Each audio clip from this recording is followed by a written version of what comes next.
Oi, gente! Sejam bem-vindos ao meu canal.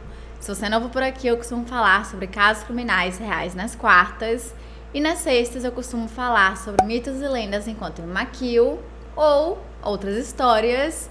Então, se você gosta desse tipo de conteúdo, não se esqueça de se inscrever e deixar seu like, que é muito importante para a divulgação do canal.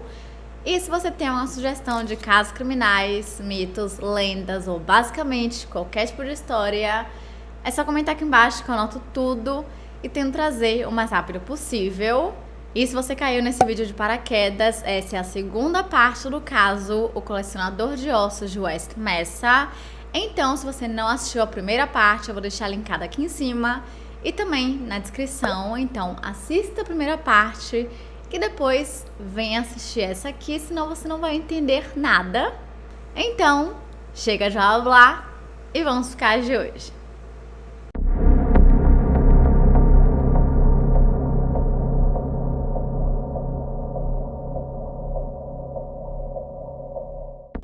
Antes de começar a falar para vocês sobre as informações dessa segunda parte, vamos fazer um resuminho sobre a primeira parte, só para vocês relembrarem aí as informações, que eu sei que foi muita coisa.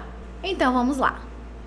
Em fevereiro de 2009, a polícia de West Mesa, em Albuquerque, no Novo México, foi chamada após um osso humano ser encontrado na rua 118 por um casal juntamente com o seu cachorro.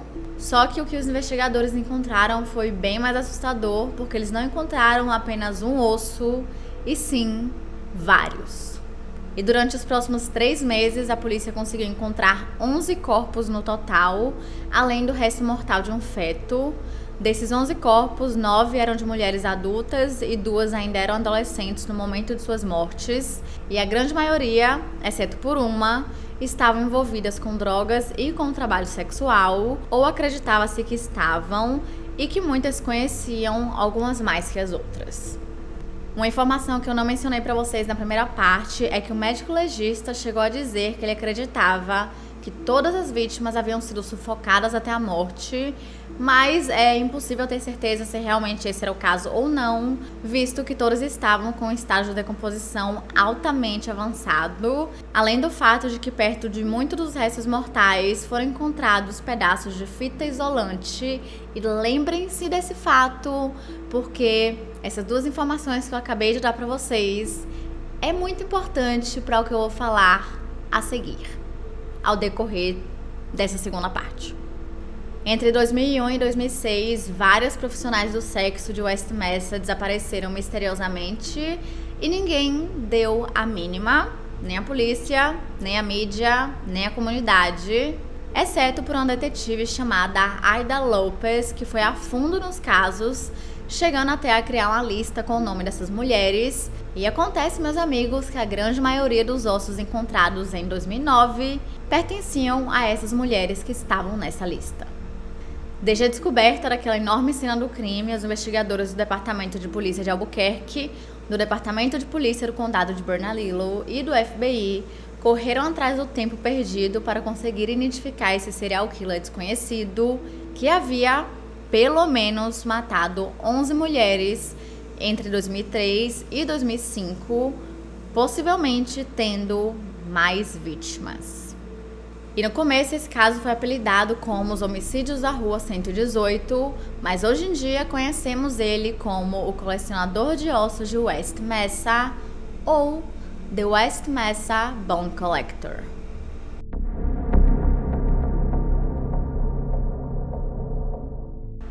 A esse ponto, os investigadores já tinham algumas pessoas de interesse em mente, principalmente criminosos que tinham cometido crimes muito semelhantes ou pessoas que tinham cometido crimes contra mulheres daquela região.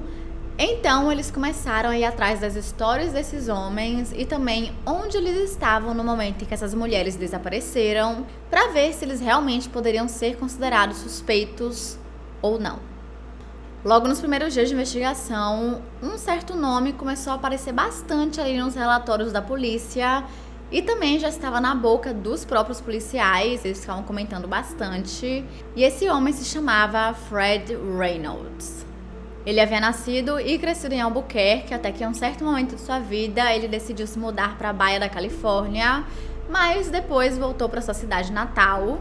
Fred também sempre lutou com seu vício em drogas e em álcool, e quando ele voltou para o Novo México, ele conseguiu ficar sóbrio e até entrou nos Alcoólicos Anônimos. E o mais interessante é que ele só se tornou um suspeito nesse caso após a sua morte em janeiro de 2009, por causas naturais.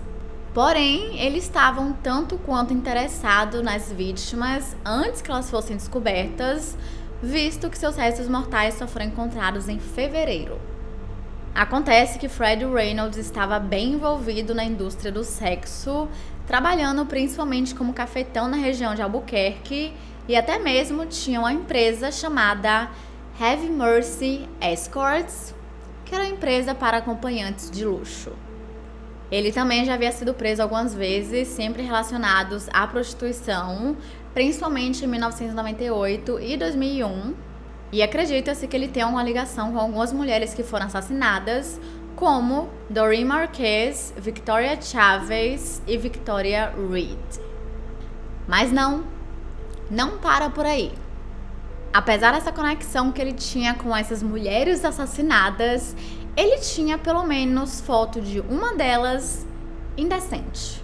E teoricamente essas fotos faziam parte do seu marketing da sua empresa de acompanhantes de luxo. Porém, após a sua morte, os policiais encontraram várias fotos de profissionais do sexo que estavam desaparecidas, mas não sabemos exatamente quem eram elas, já que seus nomes não foram divulgados pela mídia.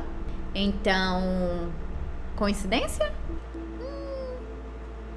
Mais tarde, os investigadores descobriram que nos meses anteriores à sua morte, mais especificamente até outubro de 2008, ele havia feito a sua própria investigação em relação às mulheres desaparecidas, e ele estava tentando localizá-las através de familiares e amigos, e de acordo com eles, ele realmente parecia preocupado.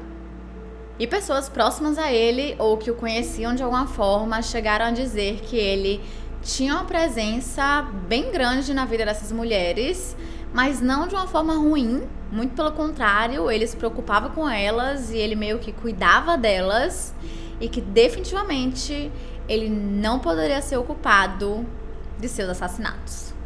Na verdade, para muitas pessoas parecia que ele estava tentando usar o tempo de vida que ele tinha para procurar por essas mulheres, visto que ninguém parecia interessado.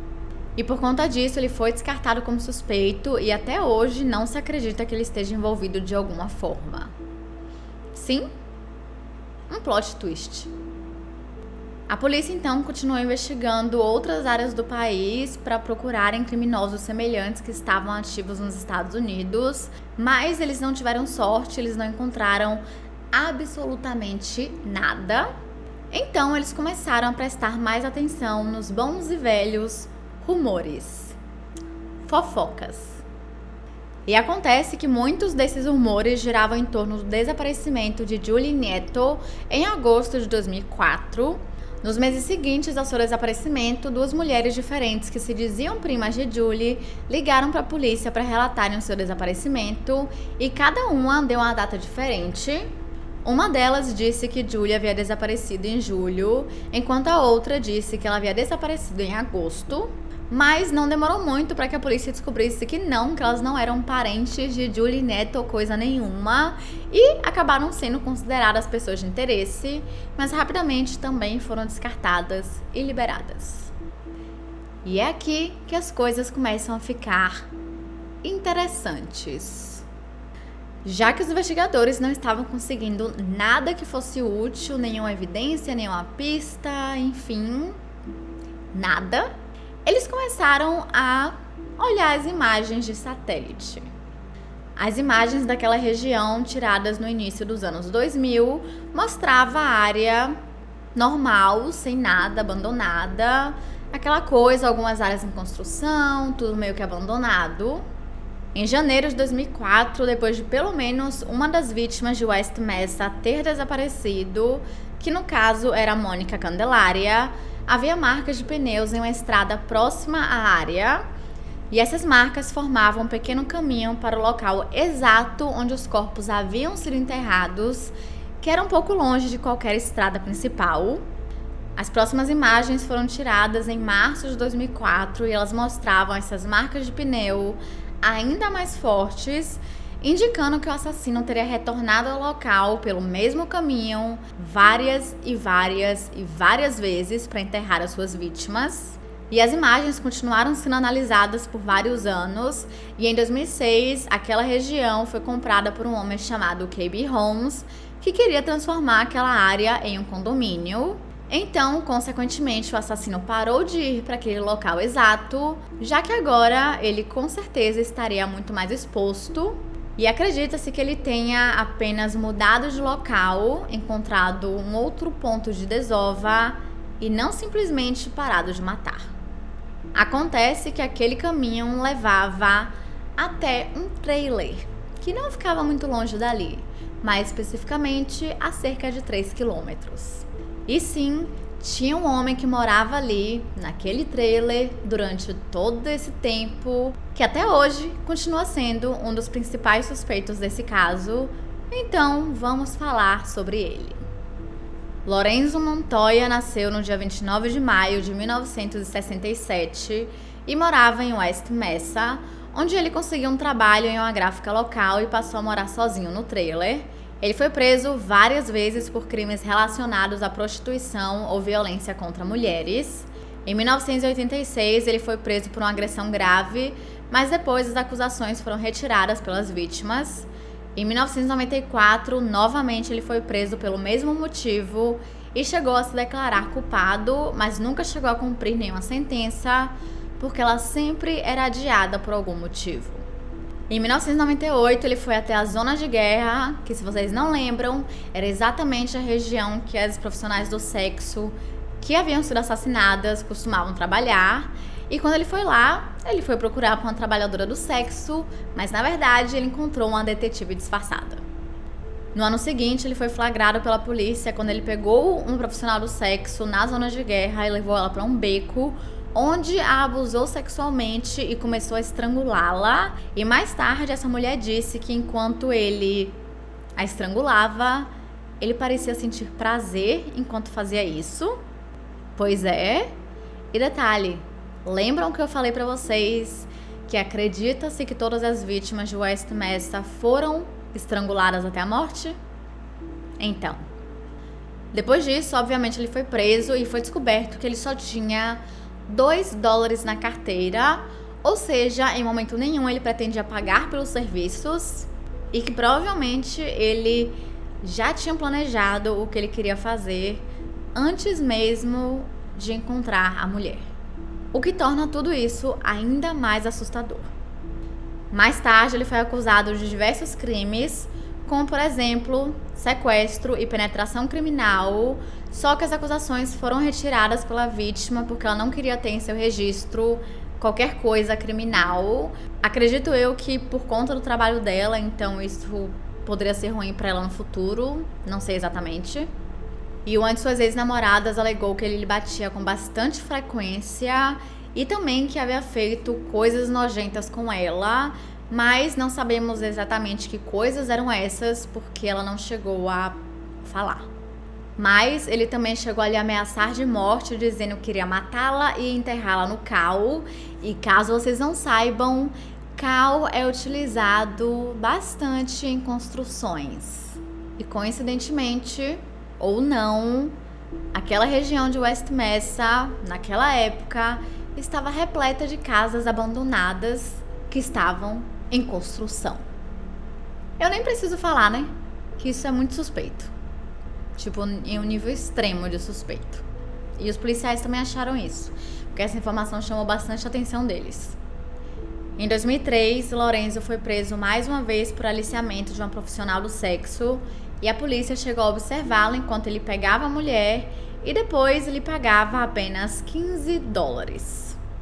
E essa foi a última vez que ele apareceu no radar da polícia até a sua morte em 2006.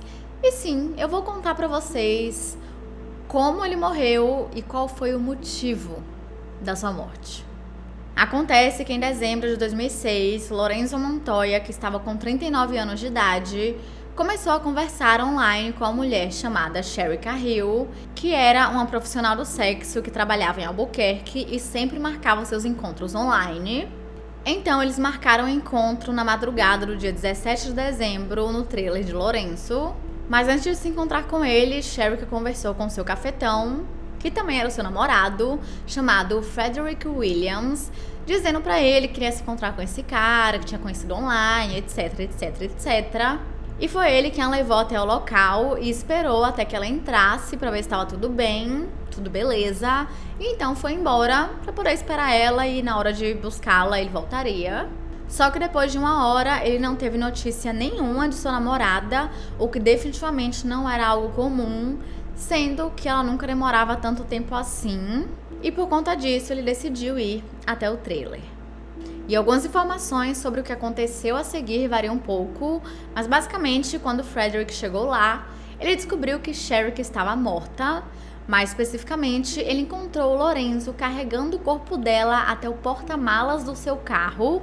Então, os dois entraram meio que em uma discussão ou briga que resultou em Frederick dando um tiro e matando Lorenzo Montoya. Quando a polícia chegou no local, eles perceberam que Sherry Cahill havia sido claramente abusada sexualmente e que também tinha sido estrangulada até a morte, além de que ela estava enrolada em fita isolante. Lembra que eu mencionei lá no começo que muitas vítimas de West Mesa haviam sido encontradas com pedaços de fita isolante? Então, e assim que eles viram seu corpo, eles imediatamente sabiam que não era a primeira vítima de Lorenzo, porque tudo aquilo tinha sido muito metódico e planejado, além do fato de que ele tinha feito tudo isso em menos de uma hora, sendo que provavelmente ela não chegou e ele matou ela imediatamente, teve todo, sei lá, um fingimento, um teatro, enfim, e depois ele teria feito isso. E mesmo que os investigadores acreditassem que ele estava envolvido em outros crimes contra trabalhadoras do sexo, ele só foi relacionado ao caso de West Mesa quase 3 anos depois, em 2009, quando as imagens de satélite mostraram as marcas de pneu que levavam ao seu trailer. Mas todos os seus pertences permaneceram armazenados por garantia, incluindo fitas de sexo que ele havia gravado com várias profissionais diferentes, sendo que até hoje muitas delas não foram identificadas. E em 2016, a polícia de Albuquerque divulgou algumas imagens estáticas dos rostos dessas mulheres na esperança de que conseguissem identificá-las e que alguém reconhecesse, mas não se sabe se eles conseguiram alguma informação a partir disso ou não. Atualmente não está confirmado se Lorenzo Montoya estava envolvido nos assassinatos de West Mesa, mas os investigadores acreditam que ele com certeza tem motivo. Primeiro, a sua grande obsessão por profissionais do sexo. Segundo, o fato de que ele sentia prazer enquanto as estrangulava. E também tinha oportunidade, já que ele sempre estava na zona de guerra e também morava a cerca de 2 a 3 quilômetros de distância do local de desova, além do fato de que tinha um caminho bem específico que ligava o local até o seu trailer, exatamente na época dos desaparecimentos. Porém, não existem evidências de que ele é o assassino, apesar de ser tudo muito estranho, esquisito e suspeito, já que nada foi encontrado em seus registros financeiros que ligasse ele a alguma das vítimas, nem mesmo coisas que teriam auxiliado nos crimes, ou pelo menos no processo de desova, como por exemplo, fita isolante, cobertores ou algo do tipo, apesar de que Sherry Cahill estava sim enrolada em fita isolante, então, né? Complicado. Além também da falta de evidências físicas, os investigadores chegaram a testar o DNA das 11 vítimas de West Mesa com um tapete que tinha na sala de Lorenzo, mas nada foi encontrado. Porém, na minha opinião, existe uma explicação muito simples para isso. Ele pode ter trocado de tapete, por exemplo. Mas apesar da falta de evidências, ele continua assim sendo o principal suspeito, até mesmo pelos investigadores. E os policiais têm certeza absoluta de que ele matou outras mulheres, mas que eles apenas não encontraram seus corpos ainda. Cerca de 1 ano e meio após a descoberta dos corpos de West Mesa, alguns agentes da lei foram até uma casa em Joplin, no Missouri, e essa casa pertencia a um homem chamado Ron Irwin. E pelo fato de muita gente estar envolvida nessa busca na casa dele, com a polícia de Albuquerque e o FBI, a mídia e muitas pessoas começaram a acreditar de que toda essa investigação estivesse relacionada aos crimes de West Mesa. Porém, os investigadores não falaram nada, nem confirmaram e nem negaram, pelo menos por um tempo. Porém, eles saíram da casa, que aparentemente era um trailer, repleto de evidências para serem analisadas, principalmente fotos, e em grande parte dessas fotos, que por sinal era sempre do rosto das vítimas, elas pareciam estarem mortas ou inconscientes. Então, vamos falar um pouco mais sobre Ron Irwin. Ele era dono de algumas empresas locais e de um estúdio fotográfico em Joplin, mas ele chamou a atenção dos investigadores quando eles perceberam que ele costumava fazer muitas viagens para Albuquerque a partir de 1990, quando seus amigos o incentivaram a conhecer o local, e acontece que ele amou completamente. Além disso, os policiais conseguiram conectá-lo a datas específicas e períodos em que as mulheres de West Mesa começaram a desaparecer e que ele estava em Albuquerque, mas quem eram essas mulheres nunca foi revelado ao público. E Ron continuou a fazer essas viagens até setembro de 2006, que é exatamente a época em que se acredita que o assassino de West Mesa parou de ficar ativo, pelo menos naquela região, mas acredita-se que isso, por incrível que pareça, era uma grande coincidência. Quando o Ron passou a ser investigado, ele foi super sincero com todo mundo e até foi para a sede do FBI na Virgínia para fazer um teste de polígrafo sem problema nenhum, e em 2011 ele foi oficialmente descartado e retirado da lista de suspeitos, mas até hoje não sabemos o real motivo do porquê ele foi considerado um suspeito em primeiro lugar, porque com certeza não foi apenas pelo motivo de que ele visitava muito Albuquerque. E em relação às fotos que eu mencionei para vocês, elas não significavam absolutamente nada, visto que algumas dessas mulheres foram identificadas e acontece que elas estavam vivíssimas da Silva e vivendo suas vidas tranquilamente. Alguns anos depois, um grande suspeito surgiu e ele está pau a pau com Lorenzo Montoya. Realmente está um pouco difícil defender qualquer um desses dois, e ele se chama Joseph Blee. Joseph passou a ser considerado pelos investigadores poucos dias depois que os primeiros corpos foram encontrados em West Mesa, quando sua esposa entrou em contato com a polícia e disse a eles que Joseph, que a esse ponto já estava com 50 e poucos anos de idade, costumava jogar lixo naquele mesmo local e também frequentava muito uma profissional do sexo da região, mas não porque ele super gostava dela, achava ela uma pessoa super legal, interessante. Não era nada disso. Na verdade, ele tinha um ódio profundo por todas as profissionais do sexo. Mais tarde, os investigadores encontraram uma etiqueta de identificação de uma planta específica enterradas no poço, que era o local que os corpos haviam sido encontrados. E essa etiqueta havia sido enterrada a 2,5 metros abaixo do solo, junto com uma das vítimas. E os policiais conseguiram rastreá-la até um viveiro local, que por sinal, Joseph Blee, que era dono de uma empresa de paisagismo em Albuquerque, era um cliente muito regular que comprava exatamente esse tipo de planta.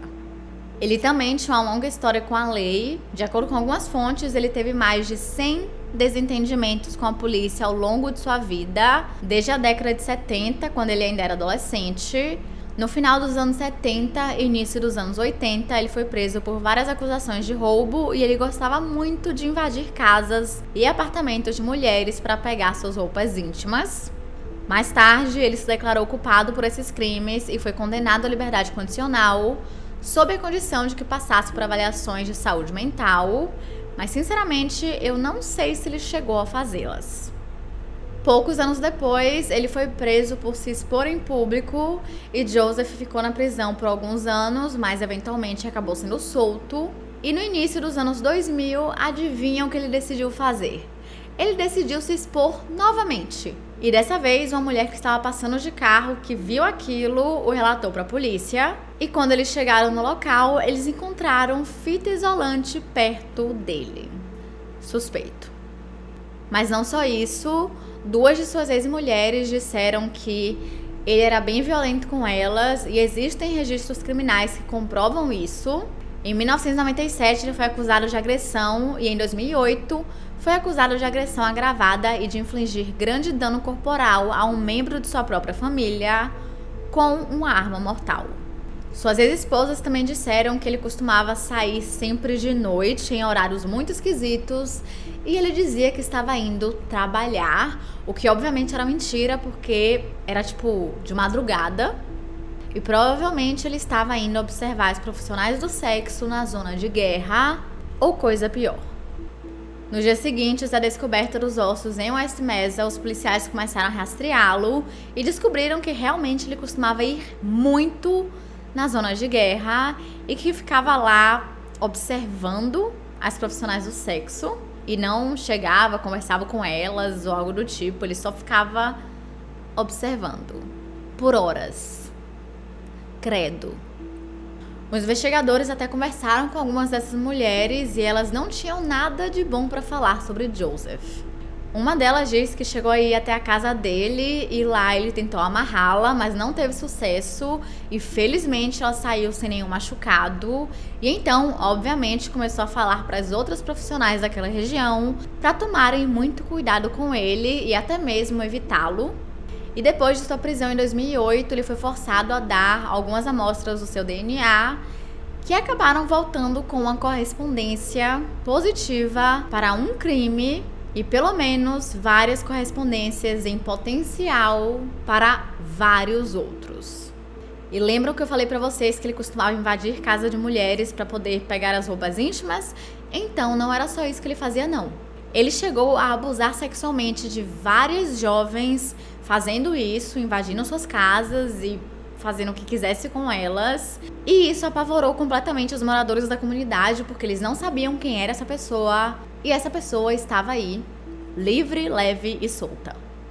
O DNA também o ligou ao assassinato de 1985 de uma trabalhadora do sexo de Albuquerque chamada Jennifer Lynn Sherm, mas nenhuma acusação foi feita sobre esse caso. Não se sabe se a amostra de DNA foi o suficiente para incriminá-lo ou não, e nenhuma outra informação foi divulgada para o público. Mas quando ele estava preso, assim como muitos assassinos costumam fazer, ele decidiu ali conversar com seus companheiros de cela, compartilhar fofoca, e disse que conhecia muitas das vítimas de West Mesa. Aparentemente ele já havia contratado algumas delas e supostamente chegou a bater em uma quando ela tentou roubá-lo. Só que quando essa informação chegou até o ouvido da polícia e eles foram questioná-lo sobre isso, ele negou tudinho, dizendo que nunca na vida dele ele tinha dito nada disso.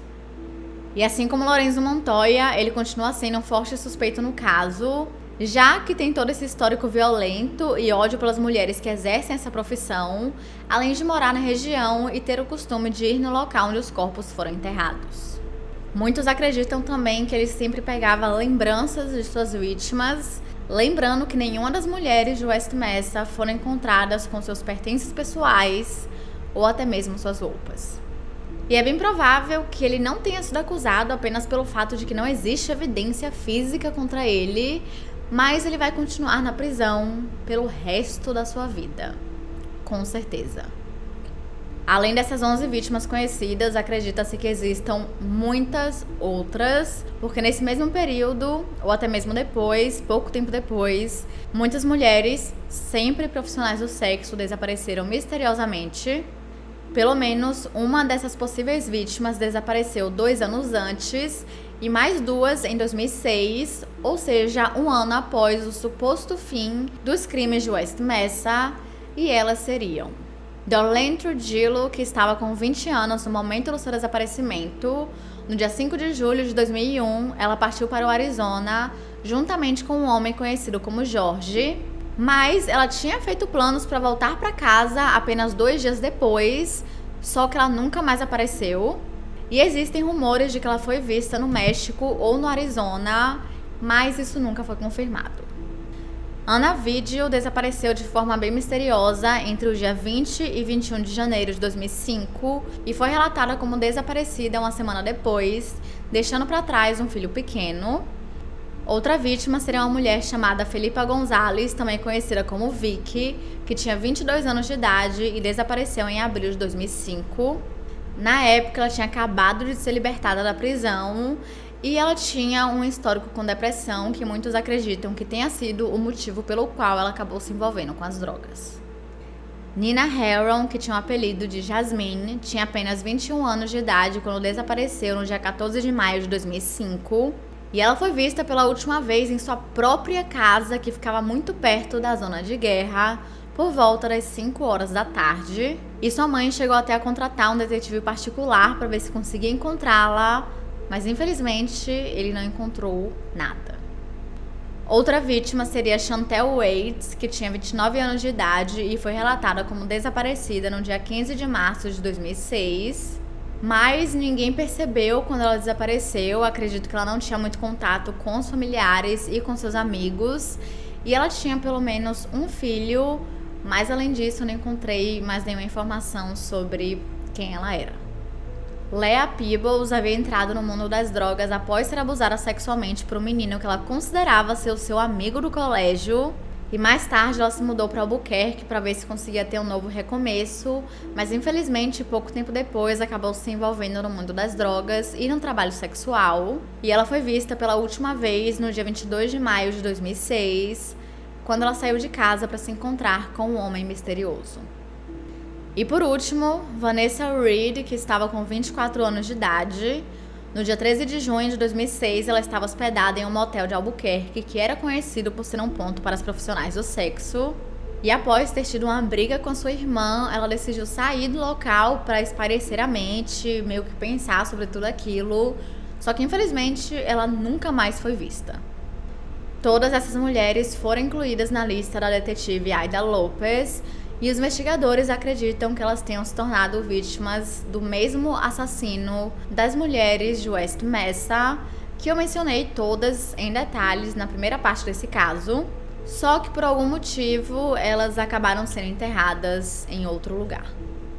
Ao longo dos anos, a lista de suspeitos sempre ia atualizando, mas os únicos que permanecem nela até hoje são Lorenzo e Joseph, apesar de existir um outro serial killer desconhecido que algumas pessoas acreditam que na verdade seja a mesma pessoa, que seria o serial killer de Long Island, que por sinal tem um filme na Netflix sobre. E essa teoria seria porque os dois, tanto o colecionador de ossos quanto o serial killer de Long Island, têm o mesmo perfil de vítimas.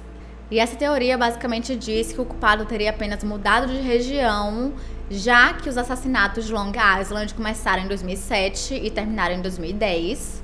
Mas por mais triste e horrível que seja, não seria surpreendente que fossem 2 serial killers diferentes que tivessem apenas o mesmo alvo, já que as profissionais do sexo são consideradas as vítimas perfeitas. E isso porque a polícia não dá tanta importância ou praticamente nenhuma importância quando elas são relatadas como desaparecidas. A mídia também não liga, o público também não liga e os assassinos sabem disso. Em 2012, uma organização chamada Street Safe New Mexico foi criada por uma mulher chamada Christine Barber. E esse projeto tem vários programas para que as profissionais do sexo permaneçam seguras, como alguns que ajudam na prevenção de abscessos causados pelo uso de drogas, outro fornece preservativos e anticoncepcionais, e tem até um que documenta as agressões e ataques que ocorrem na área. Todos os anos, no dia 9 de fevereiro, as vítimas de West Mesa são homenageadas, e a polícia de Albuquerque tem se mostrado mais disposta a investigar esse tipo de caso. Eles também continuam a usar avanços da tecnologia no combate ao crime, como por exemplo testes de DNA e radar de penetração no solo, para procurarem pelo culpado e verem se encontram outras vítimas. E um dos principais investigadores desse caso, chamado Michael Geyer, acabou se tornando o chefe da polícia de Albuquerque e ele continua até hoje mantendo o caso ativo. E ele sempre coloca um detetive no caso em tempo integral para ver se ele consegue rever as anotações e, quem sabe, encontrar alguma nova evidência. Mas infelizmente até hoje esse caso não foi solucionado e todas as vítimas não tiveram a justiça que elas merecem. E é isso, gente. Esse foi o vídeo de hoje. Não se esqueçam de se inscrever e deixar seu like, que é muito importante para a divulgação do canal. E se você tem uma sugestão de casos criminais, mitos, lendas ou basicamente qualquer tipo de história, é só comentar aqui embaixo que eu anoto tudo e tento trazer o mais rápido possível. E é isso. Até semana que vem.